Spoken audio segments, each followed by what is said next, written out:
గతంలో కొన్ని తప్పులు చేశాను అని సమంత అనగానే ఆమె వ్యక్తిగత జీవితం గురించి చెప్పిందా లేదంటే గతంలో చేసిన మూవీస్ స్పెషల్ సాంగ్ గురించి మాట్లాడిందా అనే సందేహం వచ్చిందా? అస్సలు కన్ఫ్యూజన్ అవసరం లేదు. గతంలో తాను చేసిన తప్పులేంటో ఇప్పుడు వాటిని ఎలా సరిదిద్దుకుంటుందో కూడా క్లారిటీ ఇచ్చేసింది సమంత. అవేంటో ఈ స్టోరీలో చూసేయండి.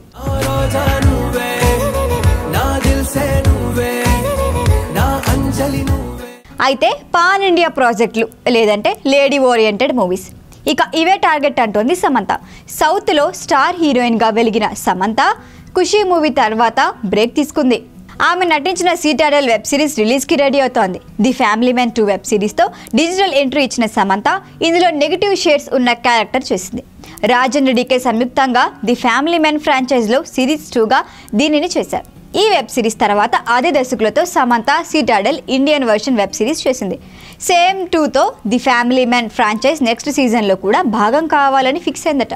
అయితే రాజన్ డీకే దానికన్నా ముందు మరో క్రైమ్ థ్రిల్లర్ వెబ్ సిరీస్ని అనౌన్స్ చేశారు. రక్తబీజ్ టైటిల్తో ఈ వెబ్ సిరీస్ తెరకెక్కనుంది. ఇందులో నటించేందుకు కూడా శామ్ గ్రీన్ సిగ్నల్ ఇచ్చిందని టాక్.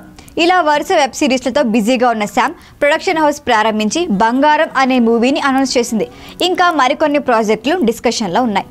ఇంతకీ గతంలో చేసిన తప్పులేంటి అనే విషయానికి వస్తే 2 ఏళ్ల క్రితం మయోసైటిస్ బారిన పడిన శామ్ ట్రీట్మెంట్ తీసుకొని కొన్నాళ్ళు రెస్ట్ తర్వాత కోలుకుంది. ఇప్పుడు మళ్ళీ కెరీర్పై ఫుల్ ఫోకస్ పెట్టింది. మరోవైపు కొంతకాలం నుంచి ఆరోగ్యంపై పాడ్కాస్ట్ చేస్తోంది. ఆల్కేష్ సాహోత్రితో కలిసి టేక్ 20 అనే పేరుతో పాడ్కాస్ట్ రిలీజ్ చేసింది. ఇందులో ఆరోగ్యానికి సంబంధించిన టిప్స్ని ఫ్యాన్స్తో పంచుకుంది శామ్. ఆరోగ్యకరమైన ఫుడ్స్ని పాడ్కాస్ట్ ద్వారా సమంత ప్రమోట్ చేస్తోంది. దీనిపై స్పందించిన ఓ నెటిజన్, ఇప్పుడు ఇవన్నీ చెబుతున్నారు బాగానే ఉంది, మరి గతంలో మీరు అనారోగ్యకరమైన బ్రాండ్స్ని ప్రమోట్ చేశారు కదా, దానికి ఏం సమాధానం చెబుతారని అడిగాడు. దీనిపై రియాక్ట్ అయిన సమంత, గతంలో నేను కొన్ని తప్పులు చేసిన మాట వాస్తవమే, అయితే అవి పూర్తిగా తెలియక చేసినవని మాత్రమే అంది. అందుకే ఇప్పుడు అవన్నీ ఆపేశానని కూడా క్లారిటీ ఇచ్చింది. పైగా తాను ఏం ఆచరిస్తోందో అవి మాత్రమే చెబుతున్నా అంది సమంత.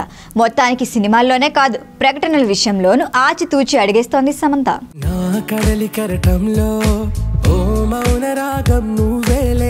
ఈ వీడియో కనుక మీకు నచ్చినట్టయితే లైక్ చేయండి, షేర్ చేయండి, సబ్స్క్రైబ్ చేయండి. అలాగే పక్కనే ఉన్న బెల్ ఐకాన్ని క్లిక్ చేయండి.